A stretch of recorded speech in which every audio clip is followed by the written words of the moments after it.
In প্ৰিপজিশ্যনটোৰ সচৰাচৰ ব্যৱহৃত অৰ্থটো হৈছে ভিতৰত। এই ভিতৰত অৰ্থ প্ৰকাশ কৰিবলৈ আমি বিভিন্ন ধৰণেৰে ইন প্ৰিপজিশ্যনটো বাক্যত ব্যৱহাৰ কৰোঁ।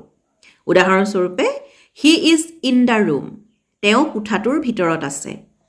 আই have a diary in my bag, যে মোৰ বেগটোৰ ভিতৰত এখন ডায়েৰী আছে।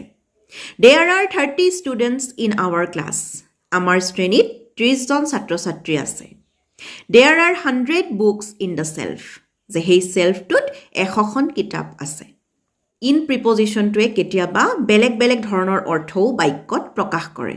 কেতিয়াবা ইন প্ৰিপজিশ্যনটোৱে লোকেশ্যন অৰ্থাৎ স্থান বা ঠাইৰ কথাও প্ৰকাশ কৰে।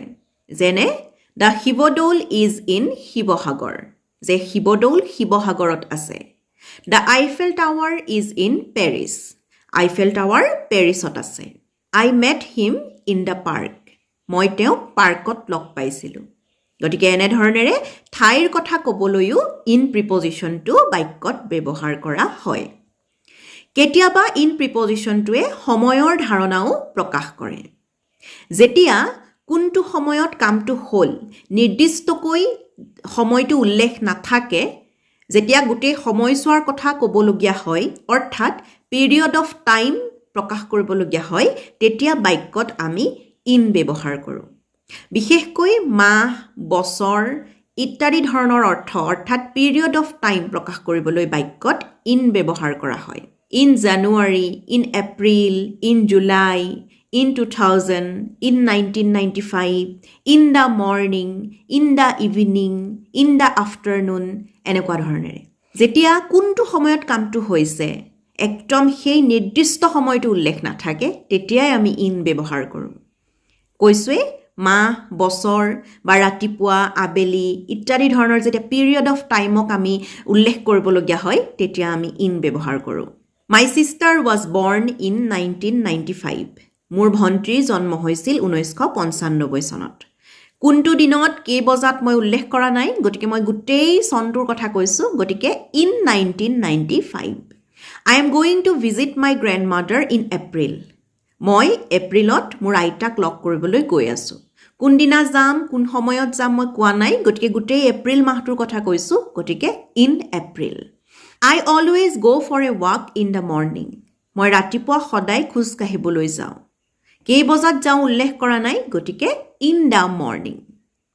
হি will come back in the evening, তেওঁ আবেলি ঘূৰি আহিব। কেই বজাত আহিব, কিমান সময়ত নিৰ্দিষ্টকৈ উল্লেখ নাই, গতিকে ইন দ্য ইভিনিং। কেতিয়াবা যেতিয়া ভৱিষ্যতৰ সময় এটাৰ কথা কওঁ, যে আমুক সময়ৰ ভিতৰত কাম এটা সম্পন্ন হ'ব, সেই কথা উল্লেখ কৰিবলৈও আমি বাক্যত ইন প্ৰিপজিশ্যনটো ব্যৱহাৰ কৰোঁ। I shall come back in an hour, মই এঘণ্টাৰ ভিতৰত ঘূৰি আহিম। এঘণ্টাৰ ভিতৰত, ইন এন আৱাৰ। কেতিয়াবা কাৰোবাৰ কিবা এটা অৱস্থাৰ কথা ক'বলৈও আমি ইন প্ৰিপজিশ্যনটো বাক্যত ব্যৱহাৰ কৰোঁ। হি ইজ ইন ডেঞ্জাৰ, যে তেওঁ বিপদত আছে।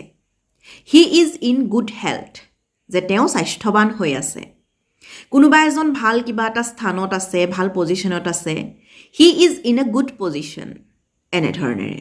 কিছুমান বিশেষ ক্ষেত্ৰত সদায় ইন প্ৰিপজিশ্যনটোৱে হয় আৰু আমি তেনেধৰণৰ বাক্য ব্যৱহাৰ কৰিয়ে থাকোঁ।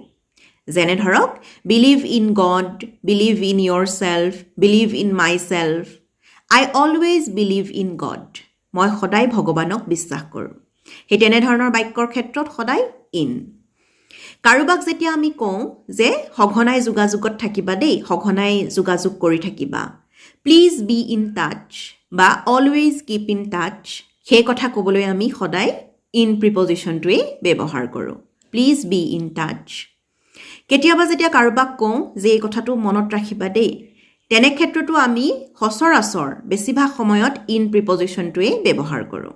Keep in mind, please keep in mind that the last day for online form submission is next Monday. Keep in mind, please keep it in mind, তেনে ক্ষেত্ৰত আমি সদায় ইন প্ৰিপজিশ্যনটোৱেই ব্যৱহাৰ কৰোঁ। আমি ব্যৱহাৰ কৰিয়ে থাকোঁ সচৰাচৰ এনেধৰণৰ বাক্য। Please participate in the contest, please participate in the competition, এনেধৰণৰ ক্ষেত্ৰত সদায় ইন প্ৰিপজিশ্যনটোৱেই হয়।